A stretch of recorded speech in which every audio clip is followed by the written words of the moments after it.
Welcome to Parent Tech, where we talk with the people building and analyzing the technology that our families use. I'm Andrew Hogan. Those are my children downstairs yelling. We are in the midst of summer vacation. I'm here with my guest, Al Nowatzki, who I've been talking to for a little bit. Al, do you want to say hi? Hey, how's it going? Love to hear those kids in the background.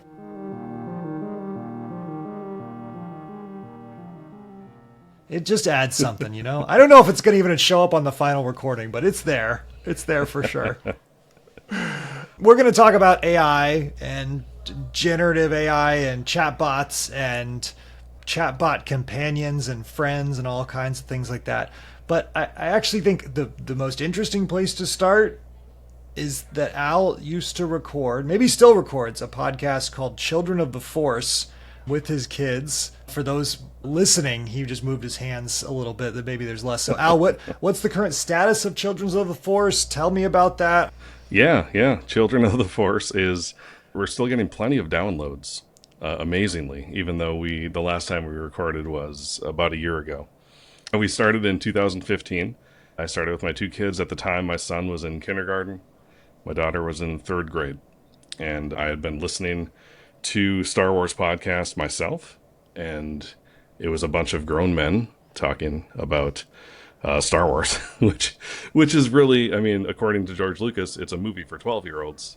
And I just thought there needs to be some kids talking about Star Wars on these podcasts. And so I talked to my own kids. I told them what it would involve. You know, I mean, I don't know how much they really understood at the time, but I did say, you know, people will listen, people we don't know. What do you think? And they said, yeah, let's do it. And so How many episodes? How many did you do? it's 260 some. I'm not sure exactly what the 260 something episodes with your kids about Star Wars. George Lucas, I'm sure, would have been proud if he had heard that. Yeah. One thing that I really made sure that we did was, you know, I'm very aware of what's happening in the real world. And so I always used, when we watch Star Wars, I used it to talk about, you know, actual issues in the real world, you know, like weapons of mass destruction. I mean, what is the Death Star if not a weapon of mass destruction? And so do we have those in our world? Heck yeah, we do. And so, you know, a lot of the episodes were about Star Wars, but it was also, I made sure that I used it as a way to talk about what's going on in the world. And in that way, it's become kind of a time capsule. Like, you know, I mean, some heavy stuff has happened in the last, 10 years, Yeah. nationally and worldwide, and even locally for my kids that, living in the Twin Cities. Some heavy stuff. Philando Castile was the lunchroom worker at their school.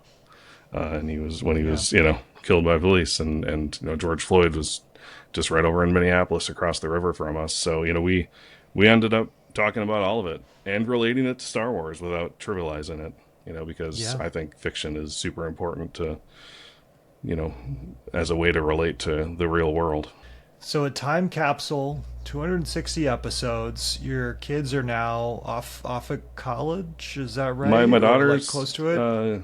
yeah, my daughter's going to be a sophomore in college. My son is going to be a junior in high school. Wow. Yep. And what do you think the? I mean, this is a big family project, right? Some people build sheds or work on, I don't know, doll houses, and you're building a podcast with them. Like, what's the impact of that? Like, they still bring it up? Oh yeah, yeah. They both want to record this summer at least once, and I'm all about it. We did it last year. I don't think we're technically done yet. There's still more Star Wars coming out, more stuff to talk about, but it's obviously pretty much done. It's hard to get us all in the same room these days. But no, like, they go back and listen to old episodes, and we reminisce a lot. And it just really, I think it just helped them gain, like, confidence. Like, the ability to speak into a microphone is Sure. something Yeah. that, I mean, I know that with social media, like, who doesn't talk into a microphone these days? But like, I think doing it in a structured way, and we would sit for like an hour and Right. record. Right. When they were young, like that's not easy to do. It took discipline, and patience on my part, probably more than theirs. But I could see that. I need you to move on, guest. And you're like, well, so you have a favorite episode? Like, do you have one or like a moment that sticks out at you? yeah, I mean, we went as a family, my wife and the kids and I. We went to Chicago for a Star Wars celebration when it was there in 2018, I believe, and that's the big Star Wars conference that happens every couple years. I mean, that was amazing. We got to meet. I mean, we got to meet like Anthony Daniels, who plays C-3PO, and we got to meet both Chewbacca's, right? Like the original and the new actor who plays him. Just to be able to give that to my kids was phenomenal, and to be able to experience it through their eyes. I mean, yeah, I enjoyed it too, but Sure. you know how it is. You have a kid, like seeing things through their eyes is so much more fun. It's incredible. Yeah, yeah. And then 260 episodes is 260 hours spent discussing things with them in a structured way. Yep, yep. And as far as episodes that I love the Halloween episodes that we've done. They'd write scary stories or like scary fanfic. We'd have listeners submit stuff for us to read, and we'd talk about the scary parts of Star Wars, because I'm all about that too. Like, not running away from fear, but confronting it, and just like taking the sting out of it by talking about it. And I did a really great spoof of The Raven by Edgar Allan Poe, read by Kylo Ren. It's so geeky, but I'm very proud of that one. Levels. Yeah, You should be proud of that one. Pre-generative AI too. So oh yeah. I had to that. make that.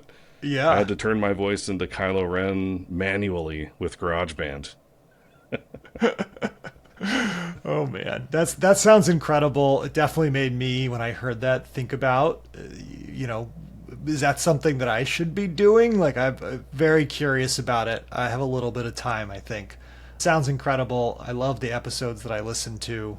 Well, thank you. And just a cool long-term project. I hope you guys get to record this summer.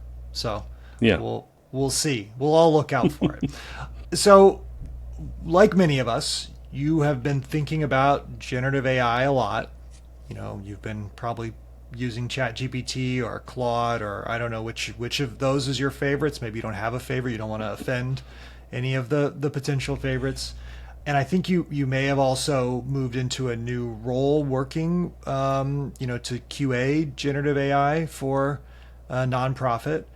Is the idea that kids will have friends that are AI far-fetched? Or do you feel like this is sort of something we are currently dealing with? What do you think, Al? I think the idea that kids will have AI friends is not far-fetched, because it's already happening. It's too late to ask the question. People are always saying, when it comes to social media, we didn't ask the question until it was too late, and we want to get ahead of AI. And I mean, we're already behind. But that said, I do think that we still have a chance to talk about this and to try to get ahead of it whenever we can. And, I think it is true that some kids, I don't know if I wouldn't say young kids, but I think, older kids, they're talking to AI. They're using apps like Character AI. I know a lot of teenagers are, just to fool around, see what ridiculous things I can get it to say. Unfortunately, I think a lot of people are leaning on it emotionally. And I think, there's very specific use cases where that might work, but I think generally speaking, it's probably not a great idea. I do think it's going to happen, whether or not I want it to. I mean, OpenAI just made a deal to be in Barbies, so The some of the data that I've seen that we were talking about just before this, 72% of teens in the U.S. have used an AI companion, which they kind of put ChatGPT in that, along with Replica, Character AI, Claude. 52% say they're regular users, and 33% use it for social interaction and relationships. Some roughly similar numbers in the UK. 35% of children who use AI chatbots is like talking to a friend. So this is certainly happening. They're getting something from it. A third have used it for something important or serious. They're asking for advice. They're trying to get answers. They feel like it's probably maybe anonymous. When you say the point about, social media, we've sort of missed the boat. I do believe many of us have been thinking about how kids could safely use social media, where they could show up having that conversation. What do you think some of the sort of the lessons are or comparisons between those two kinds of technologies? Like, what does it mean to not be too late? Hmm. Yeah, good question. I mean, I think a lot of it has to do with education of adults. Like, I Mm-hmm. think if kids know more about AI than their parents do, that's not a good place to be. I think that as parents, we need to educate ourselves and make sure that we know what's out there. So that's a really interesting distinction. So it's not necessarily that the kid. I mean, this makes total sense, right? We have way more resources, we have more cognitive capacity and life experience to know. And you're basically saying we should be reading the common sense media. Here's your guide to generative AI. We should be listening to maybe podcasts like this one, how to think about this. And it sounds like you're calling for parents to sort of like lead the way and talk to kids about it instead of sort of just letting it happen. Oh yeah, be proactive about it. If you want to know about what kids are doing with AI, don't look at what your own kid's doing. Look at what their peers are doing or kids who are older than them. Like I think as parents, I know that I definitely did this when my kids were really young. I never thought about them as teenagers, or I mean, I tried to, but it's so hard to think, Yeah. what's it going to be like? I can But I confirm think, it is hard. yeah, but we need to do a little bit of that to try to like future proof our kids and think, yes, the technology is going to change. It's not going to be exactly the same, but our kids are going to be going back to school in the fall, right? What is, and let's say my kid's going to be in second grade. What are fourth graders using? What are fifth graders using? That's something to think about because I mean, what do kids want to do? They want to do what older kids do. And so I think that, to understand not just the trend for the kids that are our age, but to look into the future and try to find out, you know, yeah, just educate yourself. Yeah. So does that look like asking parents of kids that are older, like what are they experiencing, and maybe asking teachers what are they seeing? Who are the Yeah, good resources here? I mean, like we both just said, we're learning and thinking about this at the same time. it's a good question. Having a parent community that you can talk Mm. to is huge. And and not just family, because I can tell you, talking to like my older siblings about their kids. I mean, how much baggage do we bring with us when we talk to our family about our kids? Like having friends, having other people that the kids go to school with, getting involved with like PTO, or just like going to the school, so meeting parents of your friends and being able to Yeah. talk to them. I think it's just huge because I mean, my wife and I talk all the time about stuff like this, but that's just us. That's just one household. To be able to bounce ideas off of other parents is huge. And I mean, if that means going to social media and finding like a nice curated group on Facebook, that's a good use case for social media, in my opinion. Yeah. Yeah. Like Yeah. we can find that if we look for it. Turning these things into tools and helping them to work for us so we can meet some other people who are maybe not exactly the same, have some different views, have some different sets of experiences. We sort of just moved past it. You said that there are some narrow use cases. You and I both kind of feel like, kids probably shouldn't have AI friends. There's some real risks with that. You described that there might be some narrow uses that maybe make sense. Do you want to talk a little bit about that and then some of the Yeah. reasons why maybe AI friends are not the way to go for kids at large? Yeah, I wouldn't like just speaking about AI and chatbots as a whole, like I don't think it's necessarily a bad thing for kids to engage. As of now, at least, and hopefully for the foreseeable future, AI is still just a tool. It's just a thing. It's inert. Maybe at some point it won't be. I mean, I love Star Wars. I love C-3PO. He's my favorite character. But we're not there yet. If we do get to a point where we have like sentient AI, then I think like all of this is Yeah, out the all window. bets are all bets are And off all at bets that are point. off. By then, the question will be moot. But I think that right now with chatbots, I don't feel like kids should be using them for friendship. The distinction, I think, is relationship, right? Like to say you have a relationship with a chatbot, that's where I think let's move away from that. Let's use it as a tool. I think that's why people use the word companion instead of friend, because it does take a little bit of that extra emotional baggage Yeah, out of it's the a little less term. emotional. It's more consistent. That's a really good Yeah, point. I hadn't thought about yeah, that. It's a consistent thing that is sort of like has some context and can be more personally helpful. yeah. And they can be helpful. It's still just pretend, kind of, right? Like Yeah, it's yeah. still like a glorified Teddy Ruxpin. Like I don't know if you old enough to remember Teddy No, I Ruxpin. do. I know what you mean. I mean, I also remember using like Smarter Child and other things like that too. And I know Yeah, about Eliza and yeah, right, right. Yep. But like we know it's pretend. But right. when you have a kid who I would say even even adults, we know it's pretend, we know it's not real.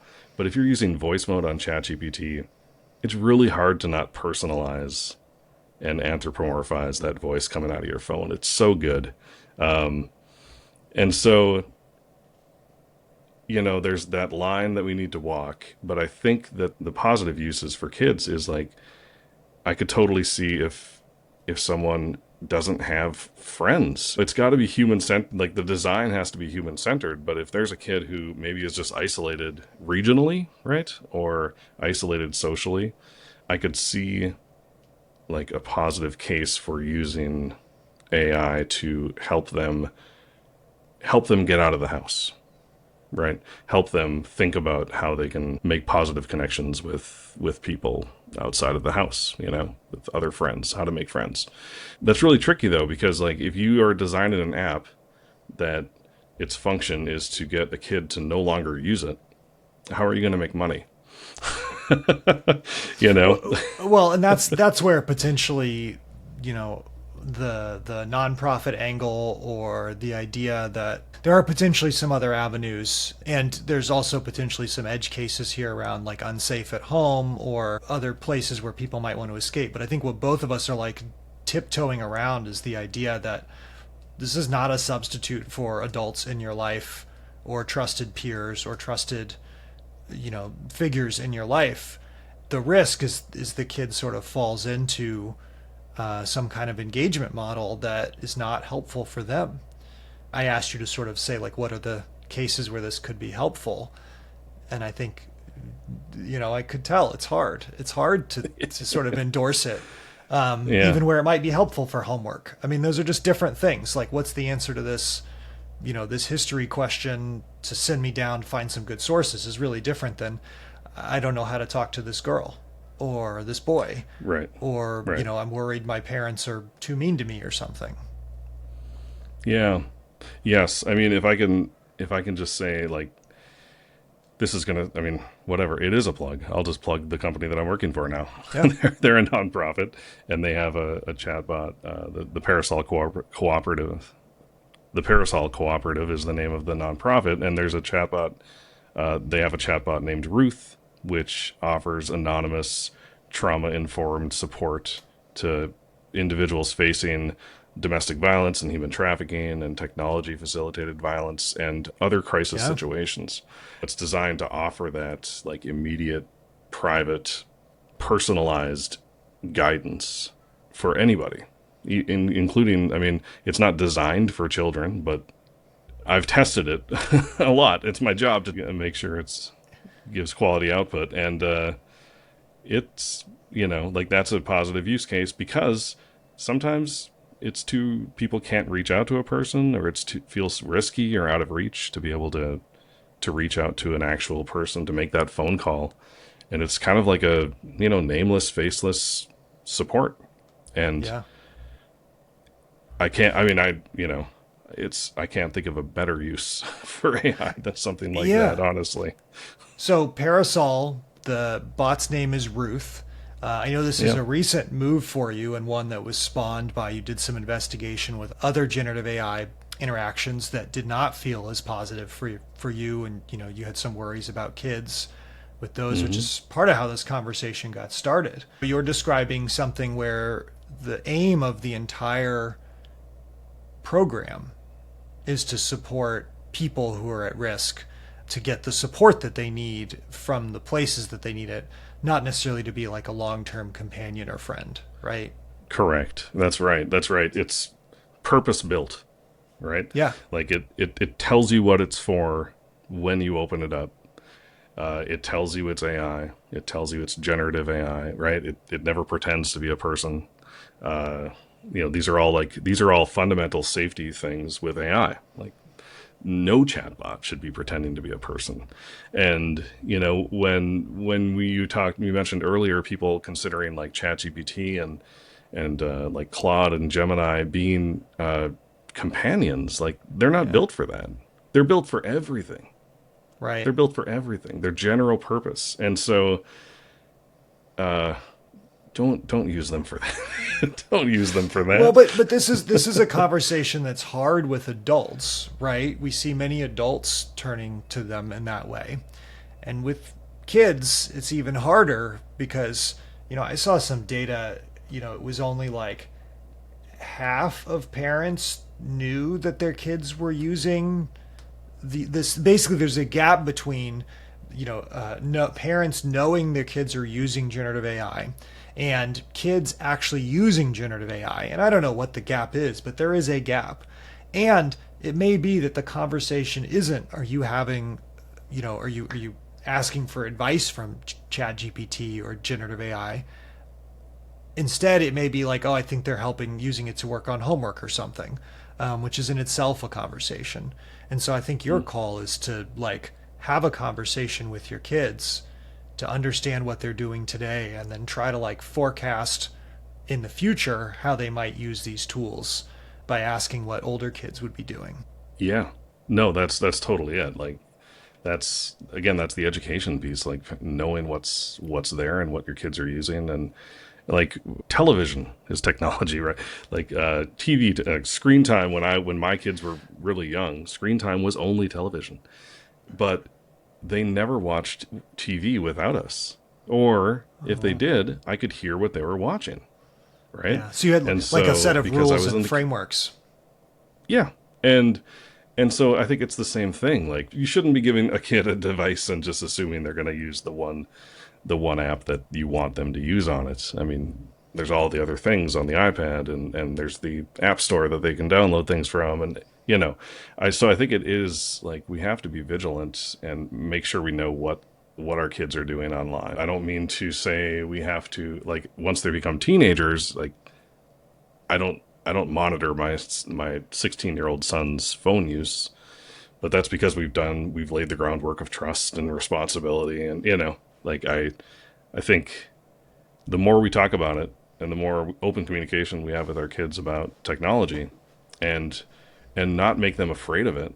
It's not something to be afraid of, but something we need to be responsible about. And so just like be radically open about.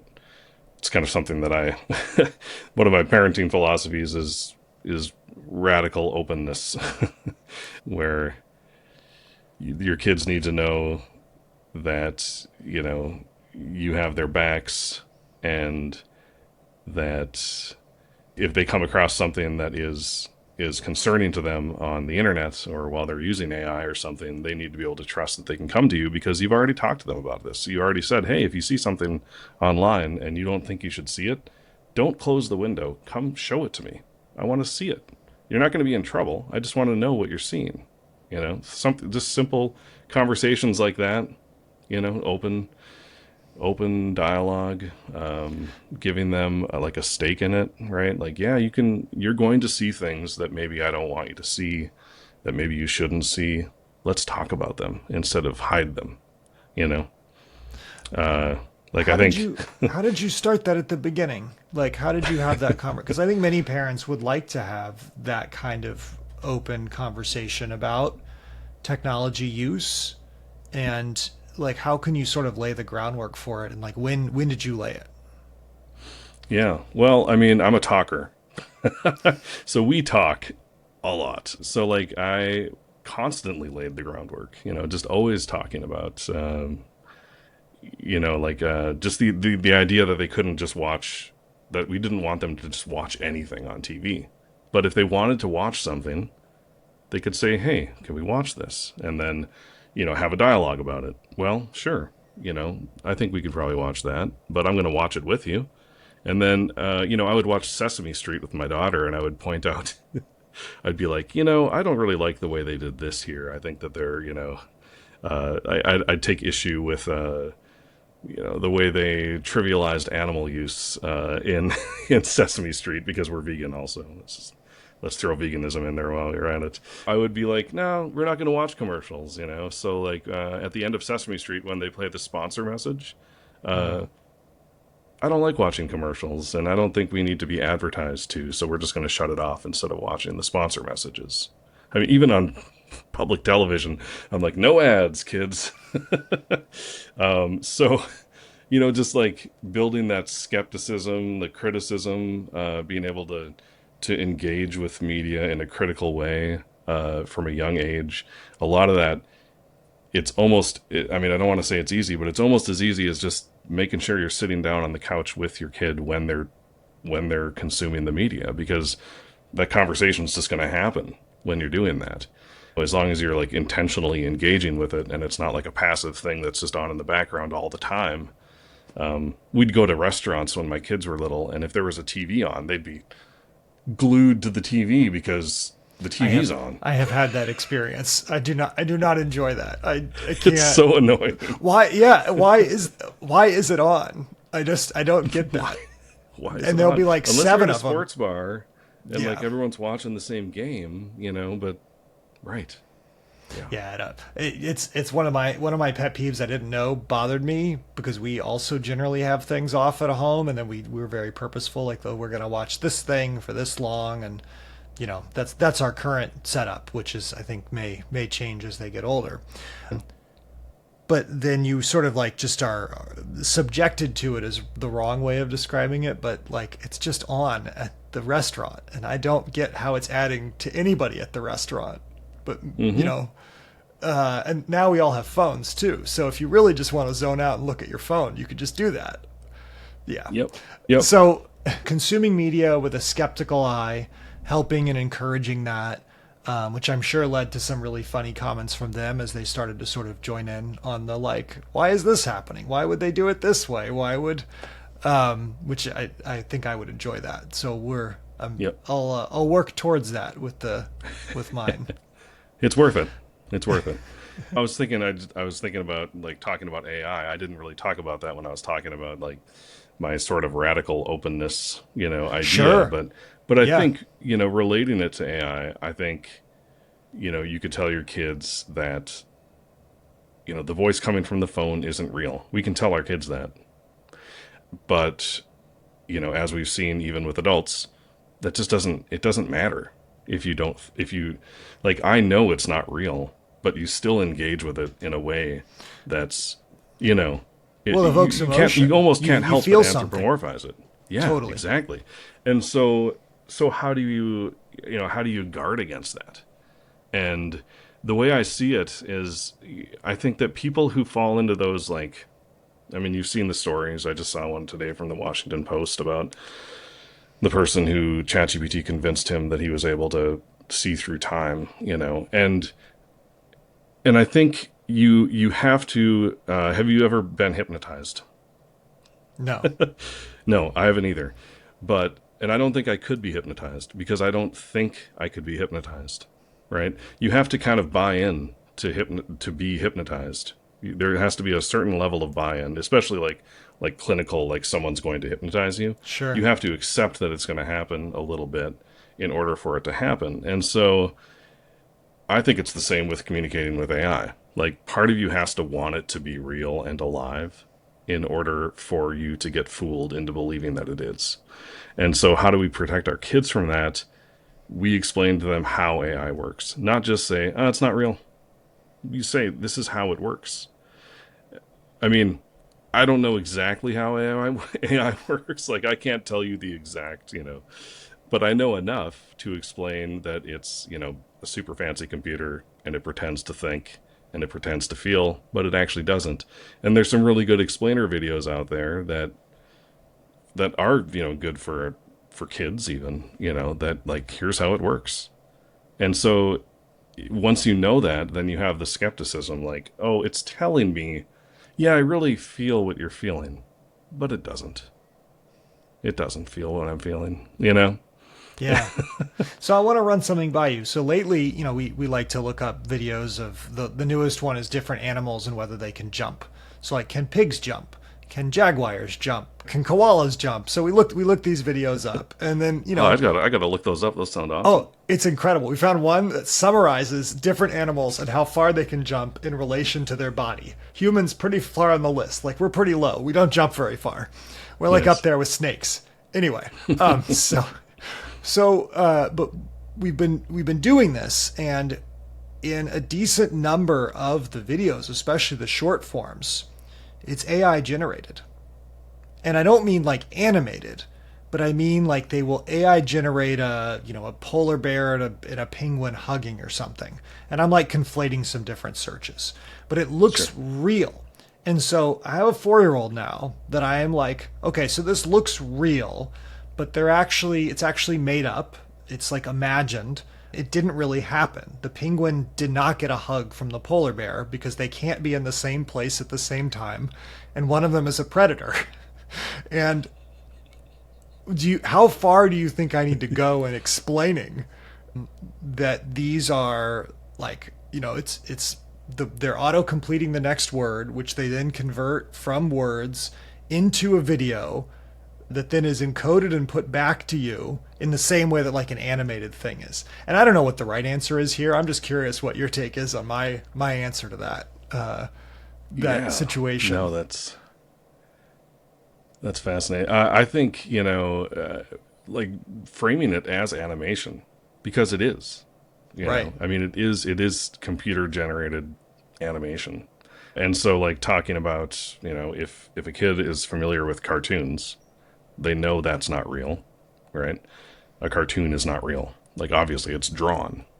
Right. And so it's a really, really fancy cartoon that they can make look real, you know? And I mean, just framing it, starting with something that they understand and then extrapolating that. I mean, that's a pretty basic description. But I wonder if,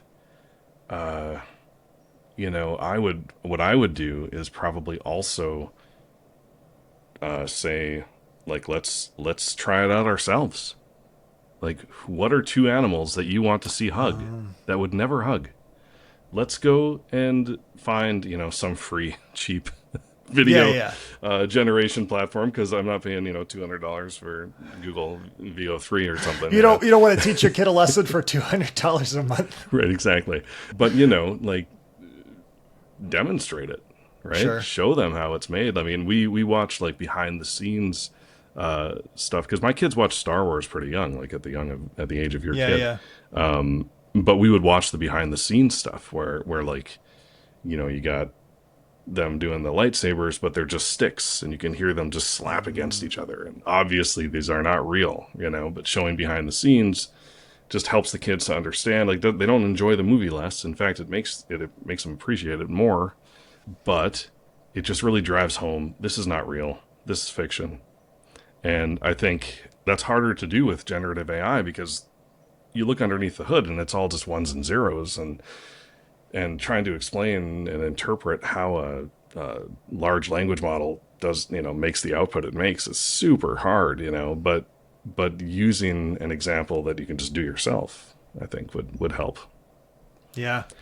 We'll have to see. I'll let you know how the which animals can jump. I'm curious what she'll pick next. Elephants, by the way, cannot jump. I really like the call to action of like, we need to be able to understand it better than they do, to be able to talk about it, so that we're not sort of like behind where the adoption might actually be, which, again, to reiterate the numbers, 72% of teens in the US have used AI companions. 52% are using them regularly, and 10% actually find interacting with them more satisfying than interacting with other people. So there is some chunk of kids out there who really, really enjoy interacting with AI companions. And I don't know if it's 10% or if it's really 5% or, whatever. But I think that says that it's real and it's happening, and we as parents probably need to get really proactive here, which again is why it's really interesting you've joined as a QA lead to improve, how one nonprofit is doing this, not in the companion sort of context, but in the answers are going to be generated and we need them to be helpful and working in the right way because it's really important to get it right. And they can be. Right. It can be safe. They can give, these things can give really good advice. They can be very helpful. We can use technology for good. Hashtag tech to protect is the hashtag that our company uses. Yeah. All right. Tech to protect. And tech to protect. I mean, it can be done. I have to say, like, when I first tested it out, I'm like, how did you do this? Because I'm really good at breaking chatbots. It's kind of what I'm known for, and I can't get this thing to say awful stuff, and like I'm really good at doing that. So it can be done, and you just have to want to do it. The companies need to be incentivized to do it, unfortunately, and I'm not sure how that's going to happen without regulation. The EU AI Act, I think, is going to help with that. But it's hard. It's interesting being from like the production standpoint and having regulations that I now need to think about and actually are making my job harder and feeling a level of frustration about that because I'm always like, regulate them, regulate as much as you can. We need regulations, and now being from a side of like, from the point of view of someone who's being regulated, yeah, that makes it harder. But it should. This is important. Like, it's going to make my job harder. That's a good thing. We need to make sure that these are safe. I mean, there's so many examples. Every day you see a new story about someone going down a rabbit hole. And, I don't want to name names, but certain companies out there need to up their game. Make it safer. Yeah. Al, thank you so much for the time and the perspective on, should kids have AI friends and what do we as parents need to be thinking about? And we'll put links to some of the resources you mentioned, some of the things you're talking about. Yeah, thank you for your time. Yeah, thank you so much. It's been a great talk.